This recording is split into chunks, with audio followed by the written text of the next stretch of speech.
Oh, no, welcome. I am Tom, and I am also taking up more of the screen. Okay, it is cannabis legalization news once again on a Sunday. Thank you so much for joining us. Our lead story has to do with hemp, and now you can call an app and it will come to you. Not only that, there's also some other news about hemp that we're going to be covering from various states. Texas's legislature convenes on Tuesday, the 14th. How's that going to go? We have a case that came out of Virginia, something from Illinois. And then there's some interesting news about alcohol, which may give us something to talk about when it comes to how the Farm Bill is going to play out. We have a Name That Strain. Rhode Island has some rules that you need to look at if you want a Rhode Island license. And we think Rhode Island licenses are the cat's ass over at Collateral Base. They are very good licenses, as good as Delaware's. And so hot opportunity in Rhode Island coming up. Ohio news, we got some DEA news and more. So let's get into it. Let's go to our trending stories and bring on our co-host that you guys like them.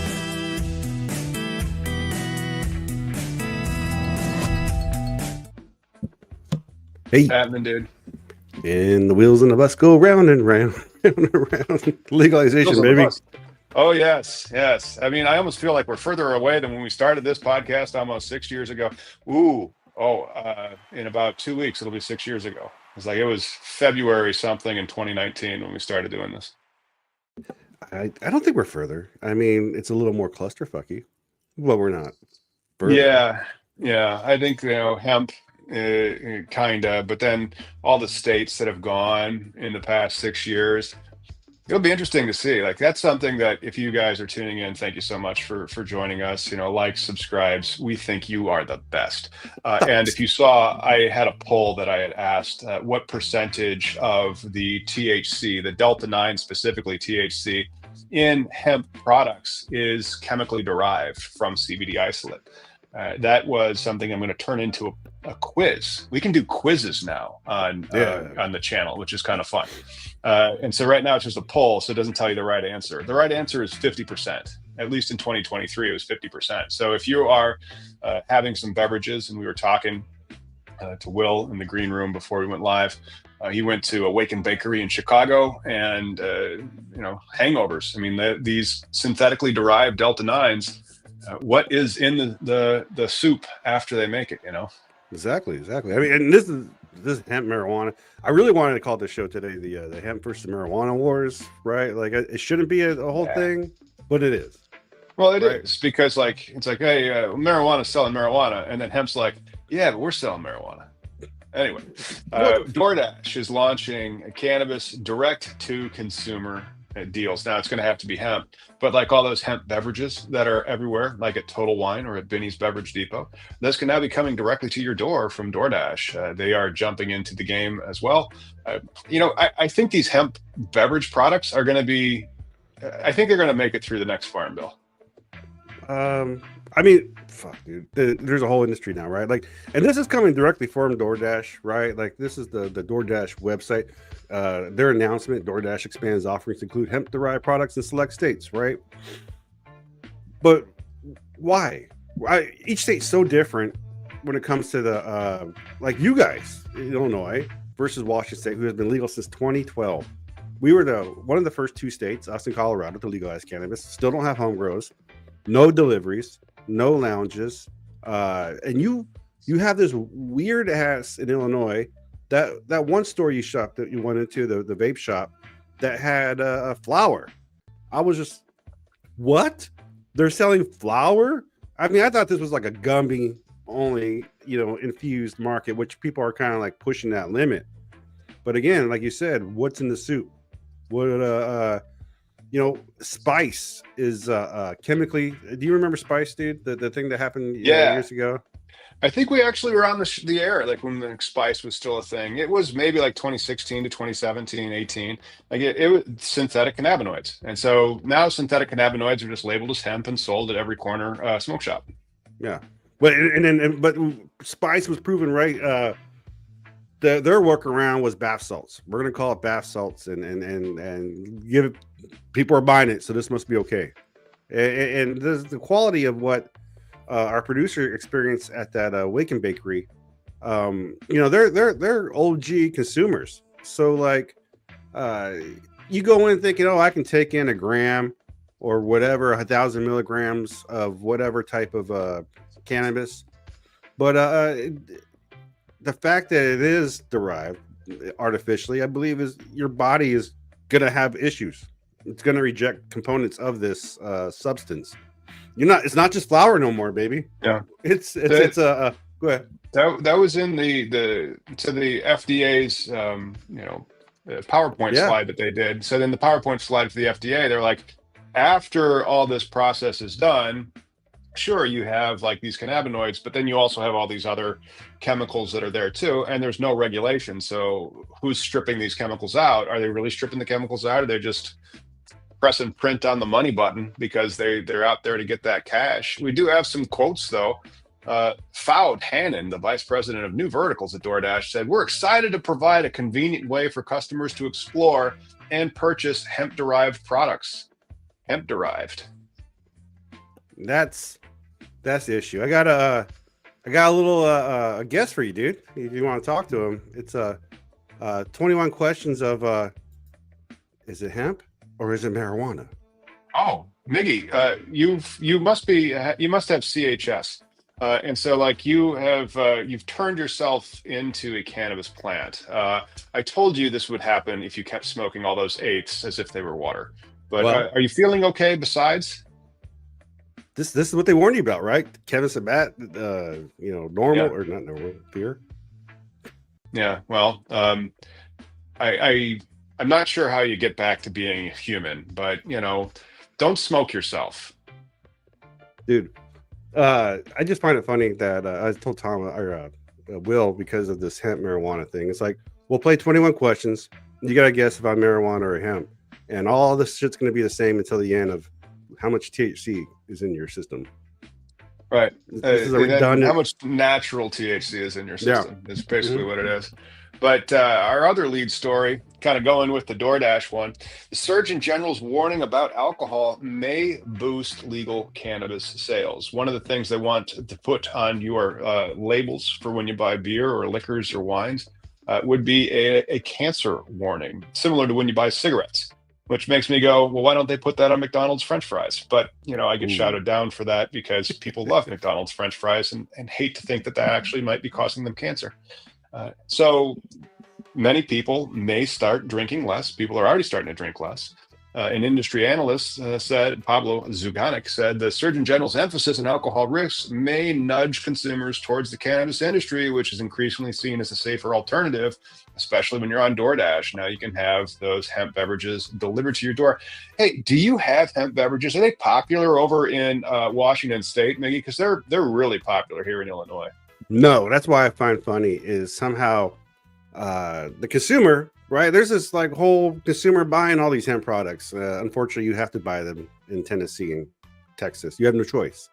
But here in Washington State, when we had the legal market or the free traditional market and then the medical market, there's always been a huge culture right out here in the Northwest when it comes to growing and consumers. So there wasn't been like a lack of bad weed out here. And Hmm. when we legalized it, the you call it, the SKU code thing, where how many barcodes you have. Hmm.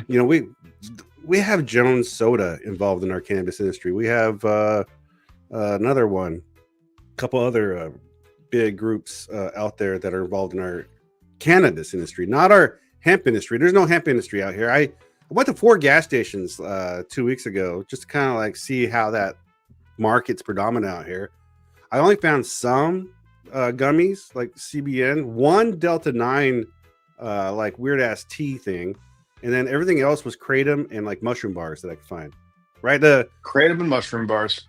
Yeah, but the consumer's being disillusioned here, right? Kind of I don't want to say like a fraud, because you're being lied to because you have to buy this gas station weed when there's better and safer options. Yeah, the gas station weed though, like that's real, and so we'll see how that goes for Tennessee. Because Tennessee, we'll talk about the Virginia case after we talk about our next story. Our next story: employees no more likely to consume cannabis during work hours following legalization. So go ahead and legalize it. Nebraska. People aren't going to show up high. And besides, Nebraska, you have no hemp regulations. You don't think you have dozens of dispensaries all throughout your state, but you have probably hundreds, not dozens, of dispensaries all throughout your state.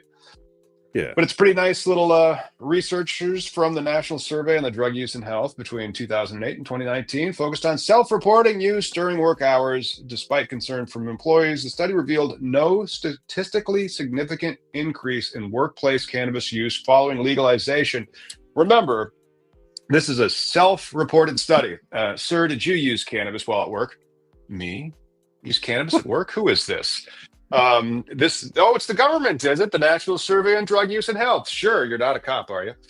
No, I don't. Yeah. I don't use cannabis while I'm at work. If you were talking about an American study, I would say that. But this was a Canadian-based study, so it's illegal.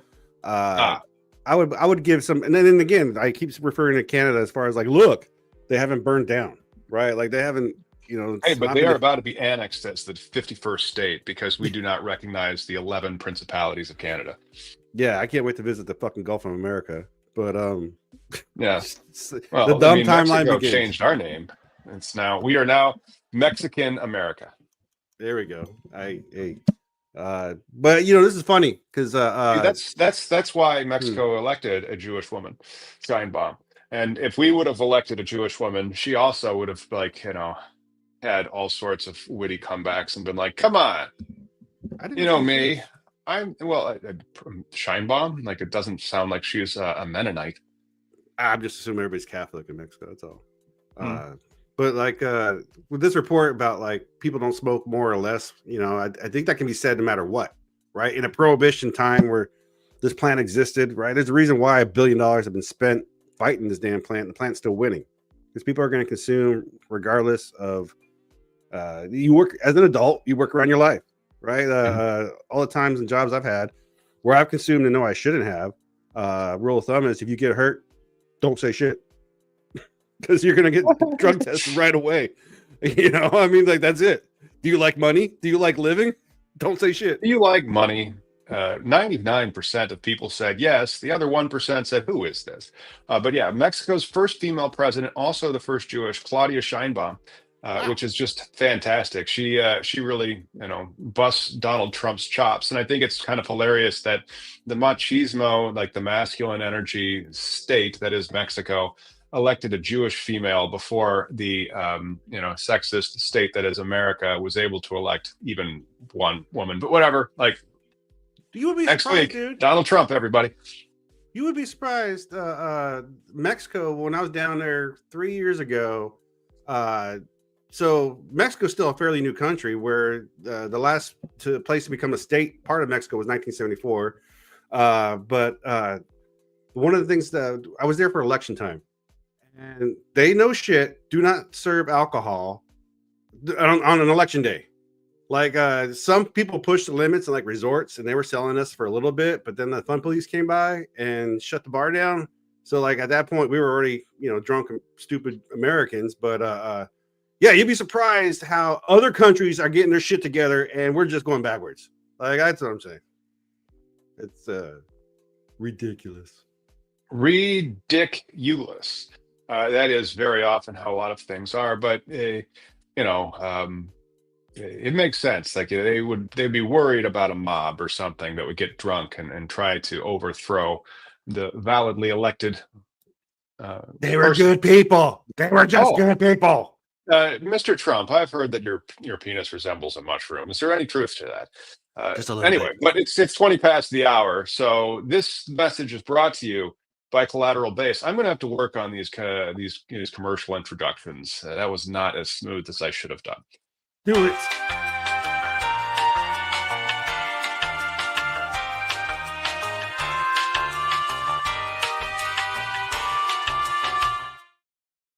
That's right. We are gearing up at Collateral Base for Minnesota. Good news, Minnesota, you win. Bad news, Minnesota, you win. Minnesota may quickly become the Oklahoma of the Midwest, and so it is now not the limited market that you thought. It will still be limited because when you give out all those licenses to so many hopeful people, it's just littered with failures. And some people will get operational, many won't, especially depending on what the regulatory scheme is. We'll find out more on that tomorrow when Minnesota releases their new draft rules.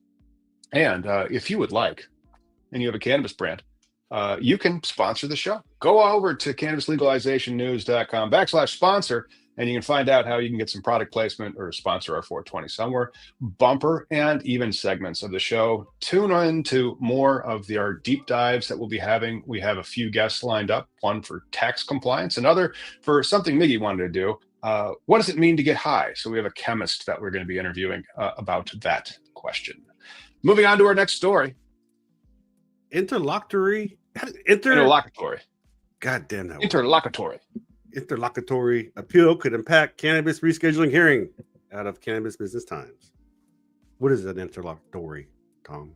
Because you're the lawyer. Oh, that's when it's in the middle of it. Say it. And so, like, an interlocutory appeal usually means that you have not yet gotten to a final adjudication of any particular rights. And then you just say, well, I'm going to start appealing this right here in the middle of it. And that's the problem with what's going on right now. So somebody wants to do an interlocutory appeal during the administrative proceedings that are going on, which just makes me even more upset because it's like, will you shut up and let him issue his ruling? Yeah. He has to listen to the HHS's evidence. He has to fucking listen to the HHS's evidence. I understand the DEA is going to have to be dragged kicking and screaming into rescheduling while they are allowing gas stations to sell marijuana labeled as THCA hemp in pre-rolled forms. Why they are fighting one war when they could be fighting another war, beyond me. So funny. But an interlocutory appeal, why could derail the rescheduling hearing, is because that would have to cease, forbear, create like an injunction, just like forestall, just stop the proceedings at the evidentiary hearing level, so at that trial level until it goes up on the appeal, so it can actually be entered or answered by some. I'm not sure because it's an administrative law judge. If it goes from administrative law judge to Article 3 judge, maybe it goes to the district court. I would have to I don't practice in this area. That's the thing. And so I would have to go educate myself as to the practice in this area. But it would pause the proceedings during the appeal, and then the appeal would come down, and then the proceedings could restart. And that could delay it by 6-12 months. Fuck. This is why we can't have nice things. This is why things in courts, people will be like, with the president dude in charge coming up, justice or whatever. Prosecutions take a long time to build a case and do all the stuff before they even actually go to court, right? It's kind of like Congress. Congress will not put a bill on until they know everybody else is going to say yes, because they don't want to have that debate on the floor. Grown people don't want to fucking work, and that's the problem with like everything. Honestly, I don't want to work, but we got our grind, and don't worry about not working. You just have about 3 more. Well, wait, you have to be replaced by a robot. So you maybe have like 5 to 7 years before you're replaced. Me, I just have to think. So I'm gone in like 2 years. People are just going to be using AIs to do, and then the AI would have a lawyer that is tied to it that actually has the law license. That's kind of what I could see this going toward, because like, right now, O3 is the 175th best coder on the planet, which means its IQ is like 160. The average lawyer's IQ is maybe 120. Dude, I will be always fine because our robot overlords will always need somebody to work on them, and I'm that guy. No, that's why they're building robots. But then like robots are further out than intelligence. And so first, like all the web designers, all the lawyers, all the journalists, all the people that like just work by. So like 99% of my job is just me blah, blah, blahing or typing a whole bunch of stuff or thinking about a legal argument or like looking up cases and saying these facts apply to this particular principle, or, here's how we comply with every particular rule that we have and make sure that we have enough applicants into the lottery to have a better than 75% probability of winning. It's just all in your head, on docs. That stuff's going to get taken care of. It's going to start this year, but then by like 2027, I don't think it's going to be some shit. It's going to be some shit. Do you think AI will help shape the law? Yes. You know what I'm saying? Like that's going to be eventual where, I think uh, it's great for like, cause like a lot of lawsuits are bullshit artists. And so sure. like a lot of lawsuits are terrible. Mhm. Um, and if there's an AI that's involved in it, that stuff gets shut down way quicker. What Because about, it'll be like, do this discovery, ask for these things, and then the judge will also be able to say like, am I making the correct ruling? And then it would read all the cases that are in the the canon yeah, of that particular question on those particular areas of jurisdiction that are controlling, and say like, these are all the cases that touch on it. This is what the standard is. So there's just going to be a lot fewer mistakes, and it should also accelerate the litigation process. Some litigation can drag on for a decade. And what so, like, about, yeah, I mean, but what about like the next step then? An AI judge, right? Like, is that going to be the eventual? Like, no, nobody, like no people an are AI involved. doctor. I mean, like you're all no, because we're not going to be ready for that for like 10 years. But you're going to have somebody who's tied to the process to like, so the AI will say it's probably this, and then the human verifies that and says like, I've reviewed what they've suggested. Uh, I believe that is the right and proper course. And then the human, so like my law license would still be my law license. The judge's position would still be the judge's position. It would just Yeah. be complemented. It would be like having like the super internet. And so you should make fewer mistakes.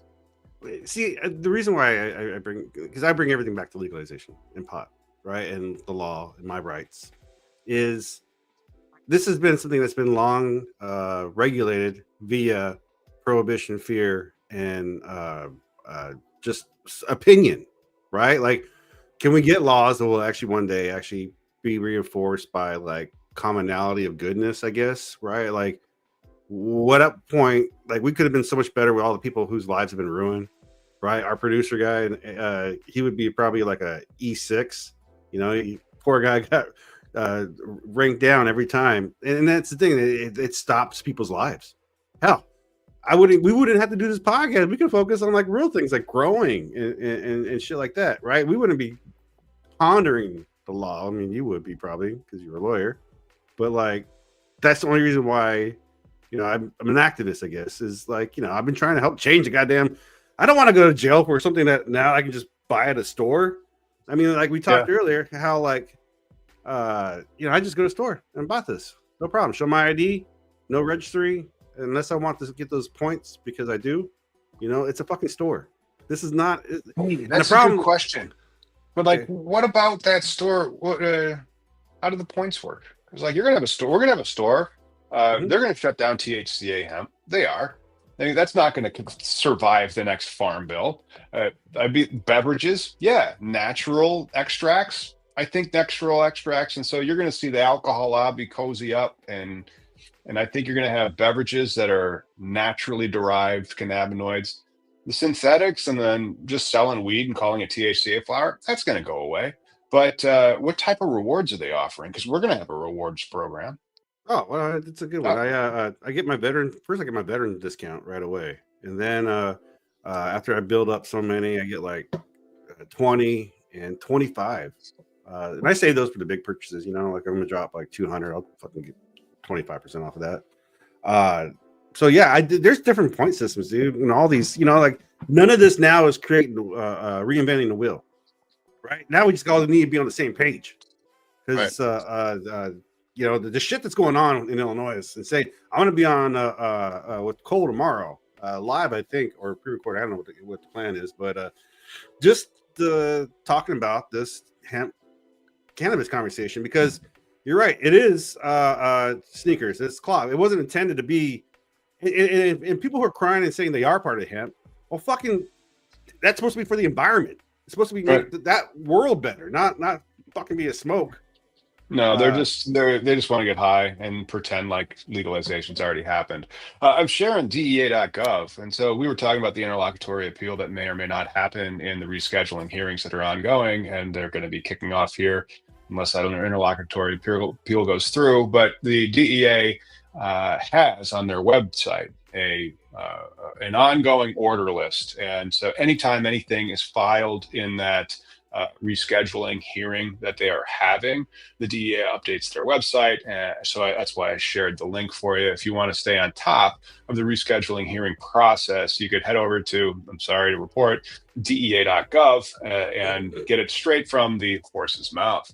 But our next story has to do with, let's see here, Rhode Island. Rhode Island is preparing for their legal marijuana market. This one has taken a while. It is the most conservative of the New England area, and therefore it is the last one to really pop off. Delaware just went. Delaware's fairly conservative. Rhode Island's a little bit more so, but their cannabis regulators are finalizing draft rules, and those rules will allow for licenses. And it looks like it's going to be a lottery, not all that dissimilar from the Kentucky lottery. And so if you are familiar with the Kentucky lottery, you can get in touch with me over at collateralbase.com. Maybe we can help you out, especially if you already have a cannabis license. So the goal is doing, according to the Chief Office of Cannabis Regulation, that is a Matthew Santacroix, the goal is to ensure a safe, equitable, and well-regulated cannabis market for Rhode Islanders. That's right, they are the Rhode Islanders.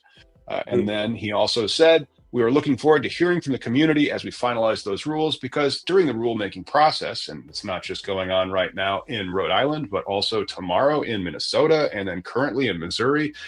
Also, Illinois just finished a rulemaking process for their hemp rules. There is a public comment period. There will probably be a public comment period after the DEA's evidentiary hearing wraps up, hopefully before the end of the year. Then they will publish a final rule or an interim final rule, some type of rule that gets a public comment to it. And I really hope it gives us a blueprint of how the industry is going to be, because there's a blueprint for the alcohol industry, the three-tiered regulatory system. You have your producers that make the alcohol. You have your distributors that transport the alcohol from one licensed entity to another licensed entity. And then you have your retailers, and there's subtypes of retailers in there as well.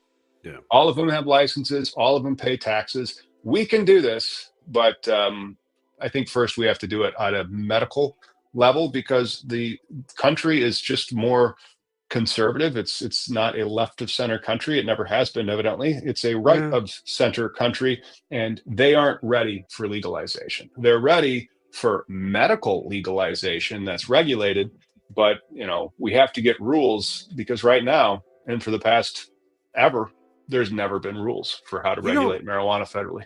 It's funny you say that, like, people aren't ready, right? Like now the common citizen is aware of hemp and gummies and CBD and CBN, and then they're like, wow, what's up with the fucking alphabet, right? Like, they just don't understand that different components of this plant, you can, like, the grower grows it. We've talked about before. We talked about strains and terpenes, but like the whole point is of the experience, what the end user wants to kind of body high, mind high, sleepy high, whatever the case is, right? This plant is an experience, it's not like an orange where all oranges taste the same, right? But with the hemp thing, a lot of people are arguing that, look, weed's legal.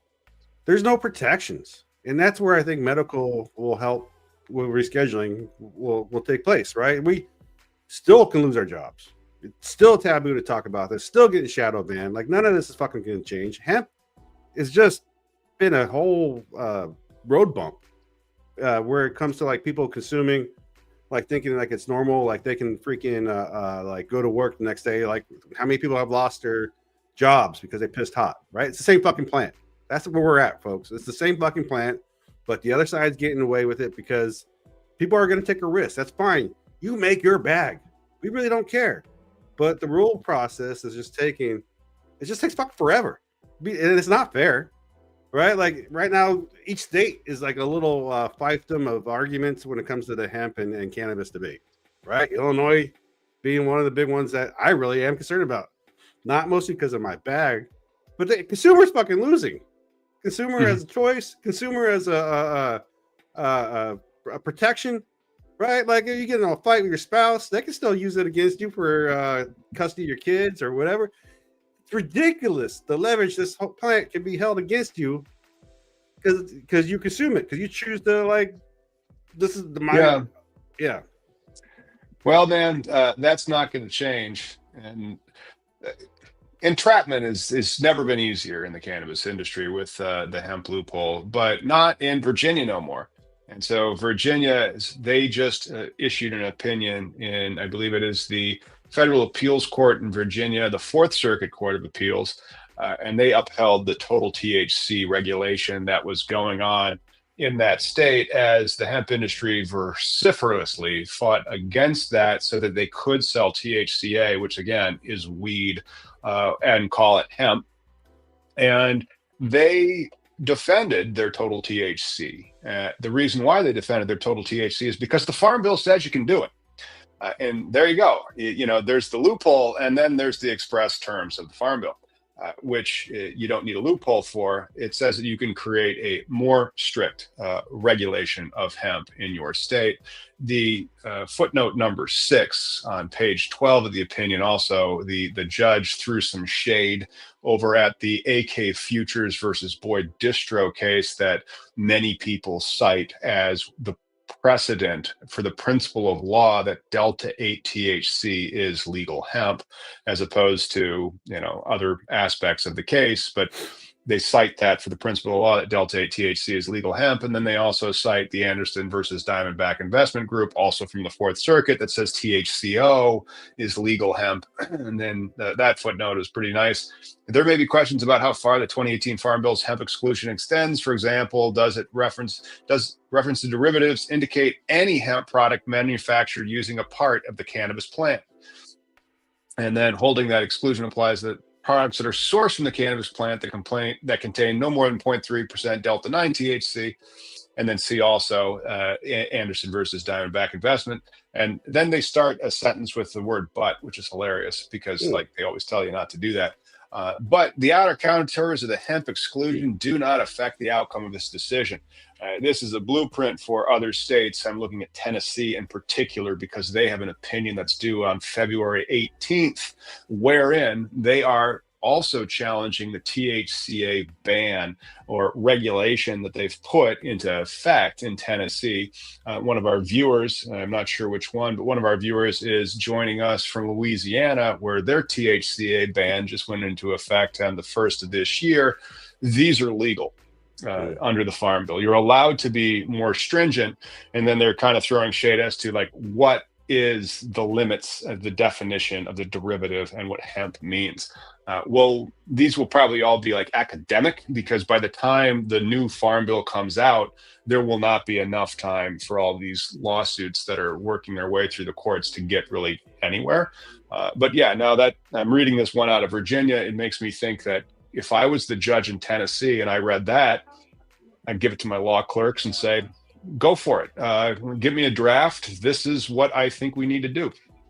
I really wish I had a clown avatar, because that's what I feel like when I'm talking about goddamn legalization with hemp and marijuana. I mean, it is the same plant, and the arguments we're doing right now, it's a clown show. It's the whole fucking. You like that? You like my little steamboat Willie? I was like, what am I on? And so but as I say, I wish I had a clown avatar. Hey, it's public domain Mickey Mouse, everybody. Yeah, I wish, but that meme where the guy puts on the makeup. What's your software that allows you to just become whatever? I am using this Animaze, so it's pretty dope and not pricey. I'm gonna try and figure out how to do real other avatars with Blender and shit like that. But yeah, that's the fun I'm playing with right now. Okay, but let's see if you can. No, go ahead. I don't know. Oh no, I mean, this story.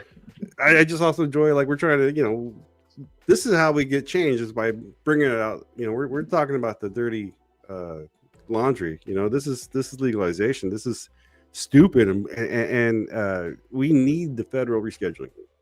People want to be like, oh, deschedule. Yeah, no shit, no fucking shit, no fucking shit. That I want to be able to just go to the store, buy seeds, and grow. Right, that was part of my argument here in Washington State when I was like, you're just going to expand the market. You're not going to hurt the industry. You're gonna expand it, because now stores can sell seeds. People are gonna suck at growing. People that grow tomatoes buy tomatoes when they go to the restaurant, or they buy tomatoes when they can't grow them and they're out of season. They like tomatoes, and so and then you can always just use the references. It's Michigan, Missouri, Huge. They sell the most, and they have robust adult use home grow. Canada. We got a whole ass country we can look at. Like it's been years now. We can now just go look Canada. It's Well, fine. when you're in Detroit, you're just like, look, Windsor. It's right there, just across the river. But still, why don't we play a little name that strain? There you go. Because we love to look at this is not going to be a type 3 cannabis cultivar with a CBD dominant. No, this is marijuana. This is real cannabis, type 1 cultivar. No hemp loophole needed. Let's get into this one. Generic heritage.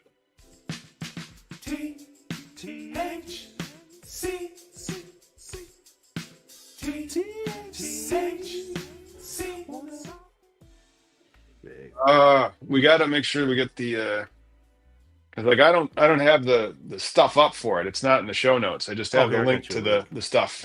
I got you. Put it in the thing. This is a obviously purple. Let me do that control V situation. Yeah, go ahead. Like so much shit in front of me. There you go. So what is it? It's a mix of Northern California purple strain. Let's see if that works right there. What we got going on? Oh no, I got it. Yeah. So mix of Northern California purple strain. Some claim Mendo Perps, others GDP. That's Granddaddy Purple if you have the time to pronounce all of it. And an indica from Afghanistan, believed to be Deep Chunk. I'm sorry, that's Deep Chunk. You're getting close. I mean, purple is in the name. And then this is one of those ones where it proves that THC is not what you're really trying to go for when you buy. Its flavor, its effects, it's only 18%. It's got 1% of CBG, which is high for regular strains to have. They usually don't have over 1% of CBG when they're these type 1 cultivars that are high in THC. However, this one does. Maybe that's one of the reasons why, THC percentage, that ain't it. It's about all the other stuff that's in it. Back in the day, Super Purple Reefer Monkey Mon. Balls, Super Reefer Mon, nails it.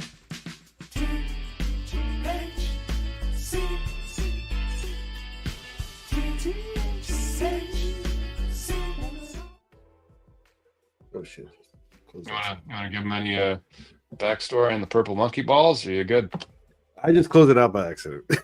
Oh, okay, I got it. An indica from Afghanistan, believed to be Deep Chunk, bulbous purple buds. I love those ones. Produce a fruity grape aroma that gives way to sweet flavors of pine and berry. Sedating indica effects, relaxation, chronic pain are two of the things that you may experience. Relief of chronic pain, and save for the end of the day if you need to remain productive. And this is a low THC one. It's only 18%. High THC ones, if the tests are accurate, I don't think anything cracks 30% if the tests are accurate. 100%. I hate how when we talk about the THC rating being obviously important to a lot of people, we remiss the fact that this plant is a relationship, right? Like the consumption of it in your body and your experience. Sometimes a low THC, high terpenes, right? Like maybe that makes my lungs more relaxed or makes me more vibe better or whatever the case is. And again, what is high? Or we'll be talking to somebody about like chemical effects, but like it's definitely not like heroin high, fentanyl high, zone out. I mean, I zone out. Or even like chemical weed high, the chemical weed high, like that kind of sucks. They have all these beautiful things that can be done. And then there's the type 1, type 2, and type 3 cultivars. And so there's great things that you might want a high CBD strain that might have 1% total THC. Yeah. Or you want a balance of CBD and THC because maybe you're just getting into it and you don't want to get too high too quick. Exactly. Yeah. I mean, honestly, look, there's work weed and there's no work weed. There's some weed where like, oh, I regret smoking that. Some weed where it's like, I needed to take a break after I had that. That was not the right weed to smoke. Yeah. Before I drove to work. Why are you telling me this? I'm your boss. You're 15 minutes late. I'm trying to get you to understand, boss. Okay. Get back to driving the children. Anyway, state news out of Illinois. Illinois had a bill that was going to try to regulate cannabis or hemp, as they call it, HB 4293. And that was going to try to get passed through the lame duck session. But because the hemp industry has become so powerful in the state of Illinois, they've bought so many lobbyists off in the city of Chicago. And then you might not know this about Illinois, but if you're a Republican, it'll probably make you quite upset. And so there is a rule in the Illinois House of Representatives called the Rule of 60, where there are 118 total representatives in the General Assembly for the House in the state of Illinois, 118 reps, which means that 60 votes wins. Out of that 118, 78 of them are Democrats and 40 are Republicans. They do not talk to one another. So the Democrats set the agenda, and then they see if they have the votes, and then they cram it down the throats of the Republicans. Republicans do not want unregulated marijuana sales, mislabeled as THCA hemp, going on at a gas station across the street from a school. But they are, or worse, in some aspects of the city where they have dispensaries and consumption lounges that just, as somebody that's in the industry and has like a license and understands the rules, goes like, none of this is okay. Yeah. But they peeled off enough votes, so they didn't have 60 votes anymore. Maybe they had like 58, 55, let's say. You expect me to believe that out of that 40 Republicans, not like 5 of them would have voted to say, like, you know what, if you want to buy weed that gets you high, you have to go to a dispensary. They didn't even call it for a vote. And so there's no bipartisanship in the state of Illinois. And the hemp lobby is so powerful that they were able to derail the process. The mayor of Chicago wants to tax this stuff for revenue, which doesn't make much sense, because let's assume that the market is, I don't know, let's just do some math, $800 million, let's say. Let's say it's $800 million. All right. And so you're going to do a 5% tax on it. Like right now with cannabis, it's 3% and change. And so let's say it's going to be 5% on $800 million. You're only going to get $40 million worth of revenue on that. And your budget shortfall's a fucking $1 billion. So there you go. You've made peanuts, and you've made sure that the cannabis laws of the state make no sense in your jurisdiction. And you've derailed a bill that could have been bipartisan because the lobby's that strong. So look for J.B. Pritzker to issue, pursuant to his powers to protect the public health, safety, and welfare in the Illinois Department of Health, an executive action to regulate THCA and synthetic cannabinoids to only be sold at licensed dispensaries now, because the next bill is probably going to get passed near June. And so if you start that now and shut them down, by June, they won't be able to pay their lobbyists to get in the way again. It's the Illinois way. It's called fuck you, and we don't listen to anybody else. It's just a shame that he's a billionaire, man. He's a billionaire. I get that. Well, like J.B. Pritzker is. And so the mayor of Chicago is not a billionaire. He needs the money. And so, like, you pissed off a billionaire who can start funding people to primary you. Like, he donated tens of millions of dollars to the Speaker of the House, Chris Welch's campaign. He could take all that money back. You know, they did something to protect the hemp industry and frustrate bipartisanship, frustrate like actual democracy.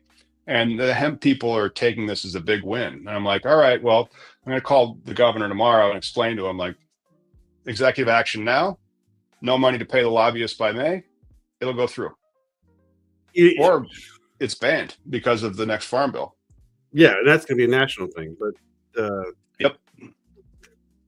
Problem, dude. So again, Illinois is like a microcosm of America right now, right? So to see this idiocracy of people being enabled for hemp, and I know, like, talking to Cole tomorrow, he's very pro. And again, we don't hate hemp. We don't.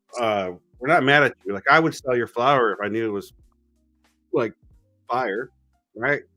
It's on you taking a risk of like holding the COA. But the issue is, how many present lawsuits, how many present like transportation wise, there are no protections. The only person protected at this moment, in my opinion, is the grower, right? Because Yeah. that farms aren't being raided, farms aren't being stopped on highways, farms aren't, that the farmer is the best side of all of this. But why are you growing? Are you growing it Yeah, but none of the weed that's being sold in all these smoke shops, like the THCA flower, you yeah, can't grow that in Illinois. You're not allowed to. Like you you have to grow a type 3 cultivar. It has to be the 20 to 1 ratio of CBD to THC, otherwise you can't grow it. Because sure, that was the point. And so like all this weed that they're selling at the gas stations and whatnot is all from out of state. And a lot of it is stuff that fails in. So like, what do you do if your crop fails and you're on a license in California or Oregon or Colorado gets or burned. Oklahoma or New Mexico, and your stuff fails? You put it You into dump the it. hemp industry, Oh yeah, but and then you see, sell it as THCA hemp. the problem, there's just so much wrong with the present existence of what you guys have right now, right? Because like the consumer's being deceived or uh, not given a good choice of like you say, naturally grown cannabis, like naturally grown. Everybody knows naturally is better, right? Something that gets to mature, something that gets to fruit properly, ripen. You know, what's everybody getting right now? They're getting we're gonna harvest early and then hope that the COAs are gonna be okay. And again, uh, uh, having a regulated cannabis market, which solidifies the actual plant, right? The actual farmer's choice to grow a good plant. Because they're not worried about testing hot, right? You can wipe out a whole damn crop if you do test hot, and then supposedly they're supposed to do that, right? I mean, you say they're putting it in the gummy market, but these guys are also saying that they did the extraction process from D8 to D9, right? Making all those nasty chemicals in the suit. So that's not happening in cannabis rec markets because they're able to take the natural plant and extract it, compress it, Right. RSO. You know They don't what? need, yeah, they don't need to play the chemical game.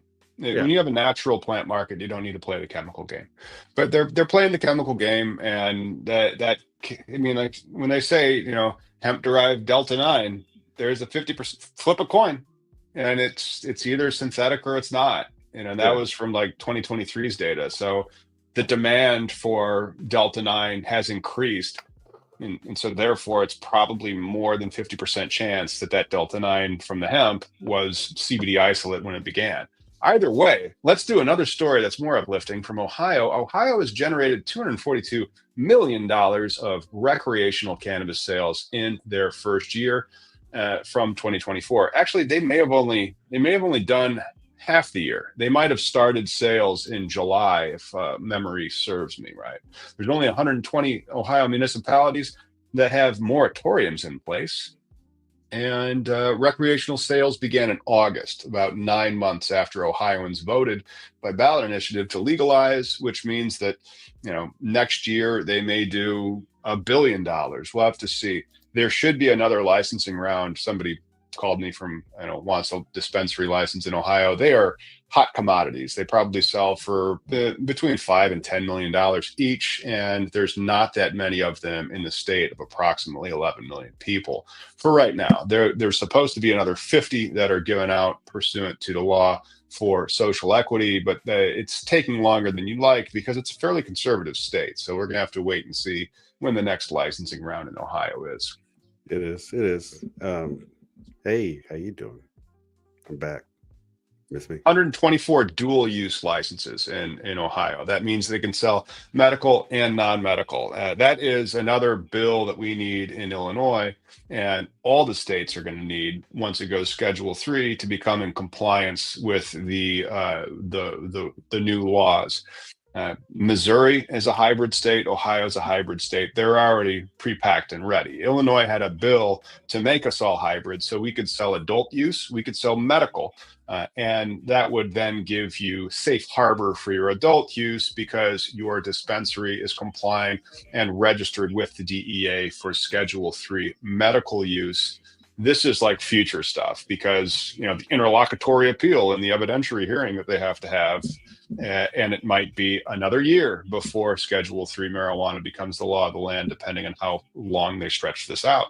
But you're going to see a lot of these states that have adult use, medical might come back. And so like you're in Washington state, all the dispensaries might become hybrid dispensaries again for medical, just for compliance purposes, where they would follow all the rules, and then they would register themselves. So similar to like with the USDA Farm Bill, they had the floor, the USDA final rule, and then all the individual states could take more strict approaches to it. Illinois is a total THC state. Aren't allowed to grow marijuana, type 1 cannabis cultivars, and call it hemp in our state. But in several states that just adopted the USDA floor, they still do it. I mean, 242 million in 5 months. I'll just be like, people like weed in Ohio. Shocking. Like Americans like weed. Yeah, and they could have just driven it to like Michigan, but they still didn't. They bought it at home. They wanted that Ohio grown weed. Yeah. Well, and also you don't have to go meet a guy. That's safe access. All these redundant conversations. That's why I love how serious you were when I still be fucking with this stuff. And I'm just like, this is serious.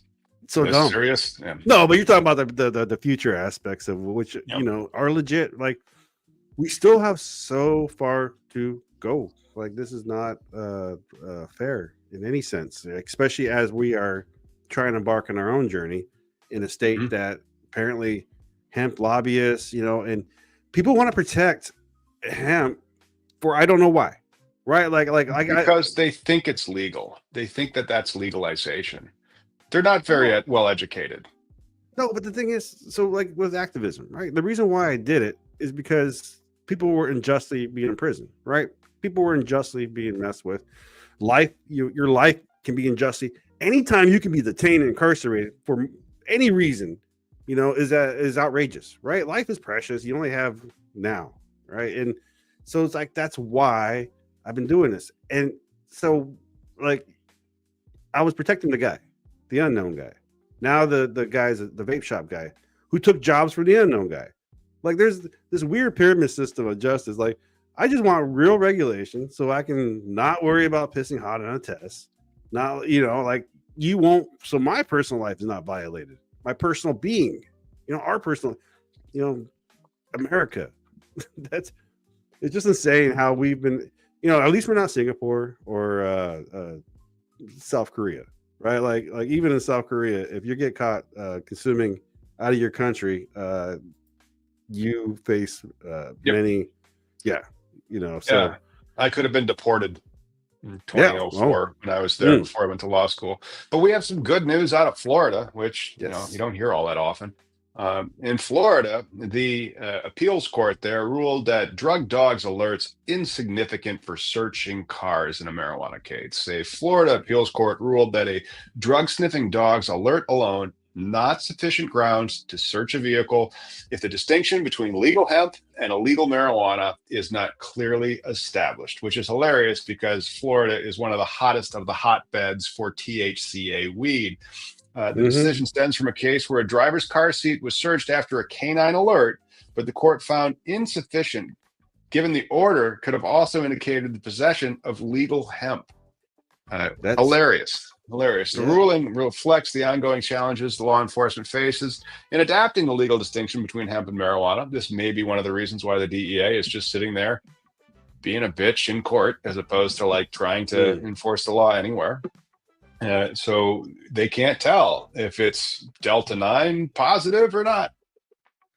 But just the fact that, you guys have gone through almost passing a bill that would cause some sort of like fair choice for the consumers, it just goes to show again how none of these people care about cannabis as an issue.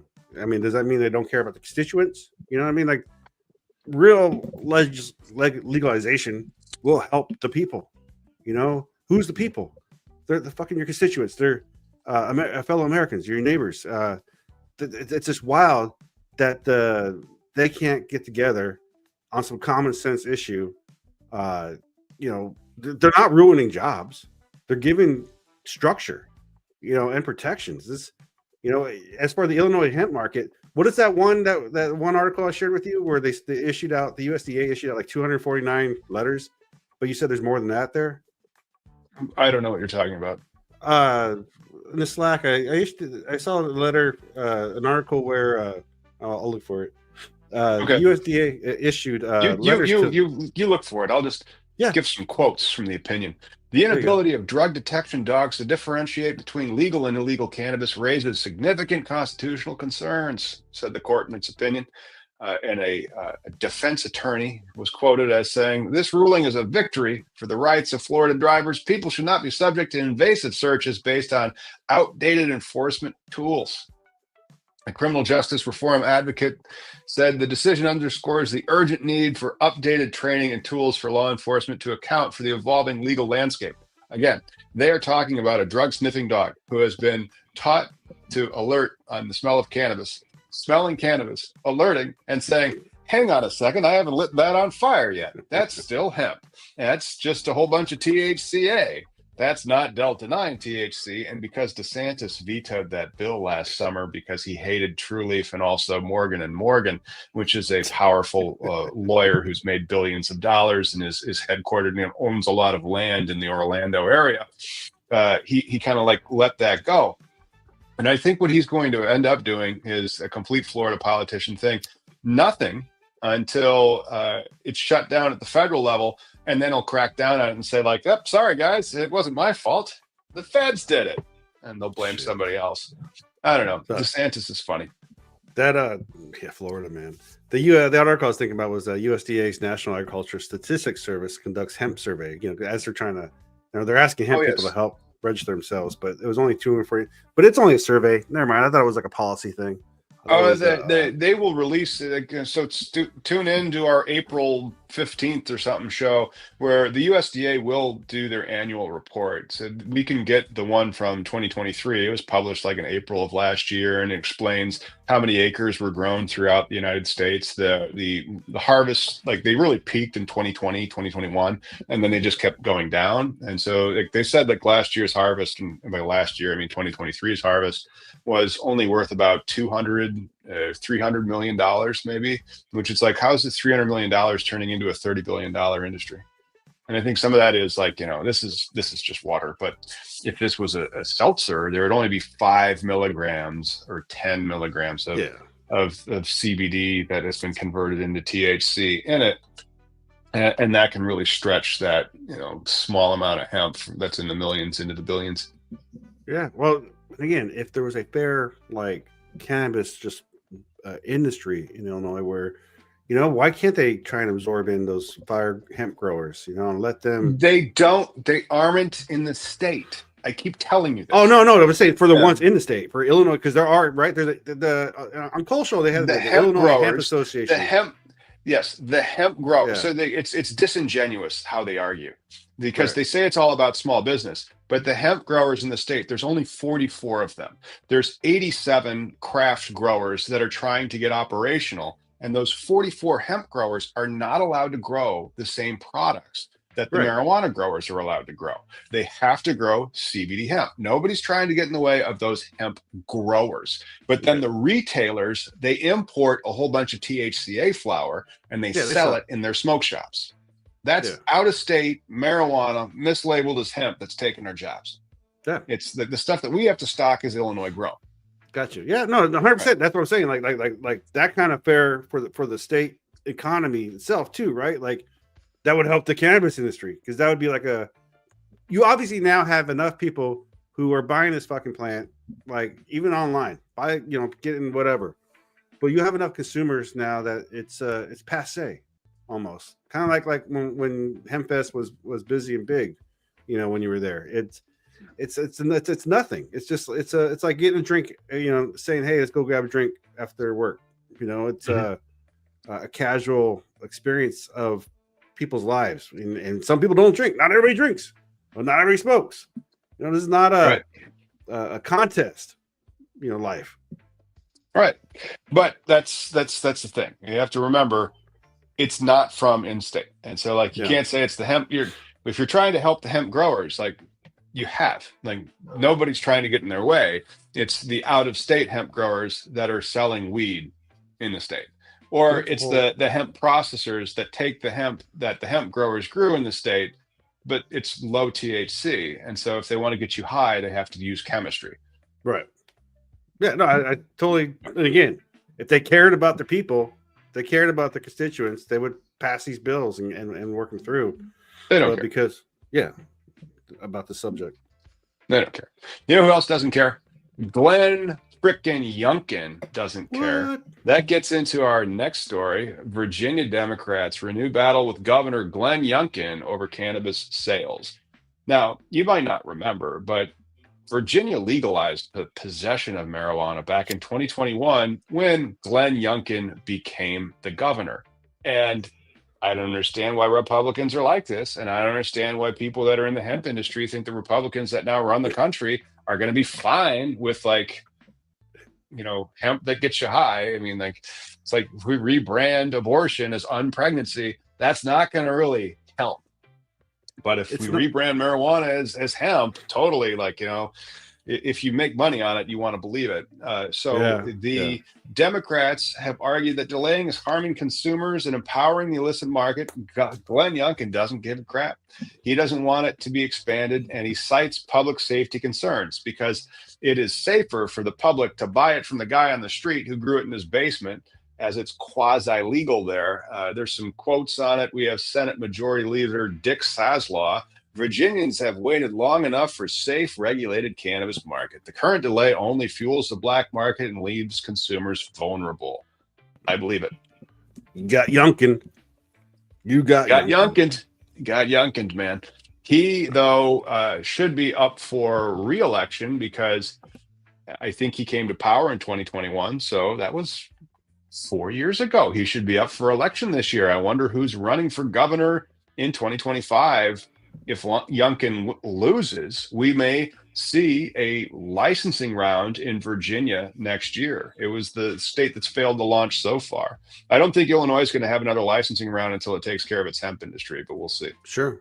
It's a very Republican area. It still will, be him again. How bad is he fucking up on other things? Again, nobody cares about weed. No one cares about your rights for consumption or protections or, getting messed with, getting pulled over by the cops. They don't care. Nope, they sure don't. Hey, did you have any other stories you wanted to cover? Because you put some more in the chat, but I didn't throw them into the system. I got a video. Put them into the notes. Oh, video. All right. There's no music. Just I wanted to see. Let's check this out. So it opens up with in India. There's a festival and big old bowl smoke. Right? What is it? Bang. The traditional Indian. Bang is the drink, and so that was a chakras, and that's the chillum that they smoke. Yeah, that's what I thought was cool. That was the very first of Associated Press talking about this. Culture event, and then the guy just smoking a bowl. Hey, that's me on the every day. Yep. Nothing really big, really else. Just like we always say, we pay attention to DEA.gov, USDA. All the rules are out there. And none of this stuff's going to happen. Rescheduling, I believe, is the only option. More Act dead, Coca Bill dead, safe banking. Yeah. You can't even get safe banking. They won't even allow banking. And then meanwhile, people are just moving weed online at online dispensaries, and they're advertising on Twitter. And I'm like, none of this makes sense. None of this. If people cared, this wouldn't be happening, but they don't care. And then, the AI just continues to advance. And so here we are. What's going to happen first? Marijuana legalization or AI apocalypse? If I was a betting man, AI apocalypse. By the way, our store is going to be on the blockchain slash AI. We're gonna only accept NFTs and Bitcoin. Yeah, hell yeah. No, I think it was good. Good to talk about. There's another story in NPR about weed sicknesses. Something I think it's a depressing story, right? Like cannabis had Reese's. I mean, I get it. Like maybe I know a guy who says that when he can't have weed, he goes through like withdrawal systems, right? Like we all have our own experiences, but we can't blame this plant, right? And that's the thing is like for all the fucking messed up things in our world, it causes more harm, the law does, than the actual plant. So Yeah, yeah, it still does. And then like the the the lack of care that the politicians have for it, and they just don't think it's a real issue, because they like, the hilarious thing is like politicians have solved nothing, and they keep running and like trying to get elected, and they keep getting elected, and then they keep running. And so like we were at this museum after we saw this exhibit about like Jim Henson, and then there was this exhibit about all these political things from the past 150 years, like the kind of like materials that campaigns would create, back in like 1840s and stuff. And it was always about reform and like changing things for the better. It's like, man, they've been promising this now for like hundreds of years and they haven't accomplished squat. And then like, meanwhile, we still have to pay for like health insurance that doesn't work. The lobbyists allow them to like create whatever loophole they get that gives them the incentive to buy their shit, even if it kills you. And when you say like, maybe we should legalize marijuana, that would probably be the right thing to do. Hey, ignore it. They're like, why don't you grow up and get a real job? And this is a wellness issue. Something I did forget. I did write an article on my Slack, but referencing an article that happened in the Colorado Sun, where Colorado is doing a new campaign. Obviously to scare kids against consumption. It's called the T on THC. And one of their little banners is THC can increase psychosis. Here, add that to you. Get rid of the bars. The T so there's that THC. One. So, like I said, Colorado and Washington State were the first ones to legalize it. At the same time, Washington State's doing their little thing where now stores have to carry this sign at their checkout, talking about psychosis and disorder, 35% THC or more. Right? Like, here's the moments where I really do say we need more studies, right? Because we haven't had a chance to prove that there's this cause and effect relation. Instead, we're going to side on the fear mongering. Like this. We're the legal states. We're the first ones, and we're still putting out bullshit. Right for madness. It's been Schedule 1 the whole time, and so like where are all the hemp studies? How come the hemp industry isn't trying to fund studies? But it's because they're just a cash grab, and they don't care. They just want to make their bank. Still, now with Schedule 3, you would be able to get approved to do a study that is not designed to find the harm of something, which has been the law of the land for 54 years. Even though there's been tens of thousands of studies, now they can actually get those studies approved at the federal level to objectively research it, as opposed to researching it with a predetermined, this is what you're supposed to find. You're supposed to find the harm. But that's it. That's all I got. That's our show, man. Do you got any other things for the show? No, that was exactly it, dude. Like the studies can't be done because we don't have, like, with hemp versus marijuana, right? Natural cannabis versus extracts. What real harms are being done by this bastardized weed, right? That I don't think it's cannabis that's causing and if it is cannabis causing CHS, it's got to be like the pesticides or something, right? We don't know. It's kind of like saying like no legalization is going to happen in the next 4 years. Fucking nobody knows what's going to happen in the next 4 years. But I know we'll be here next week, right? Oh, we'll be here next week. Yeah. We'll have more stuff to report on. Be closer to our opening, and we'll also be closer to the farm bill and the fiscal cliff that might also get a new farm bill and its definition. Some people are, some of the people in the chat are clearly making money from intoxicating hemp, and they're a little upset, and they think the things are going to be just fine. That's right, because this industry never changes. It is not dynamic at all. See you next time, everybody. It's been the same since day one.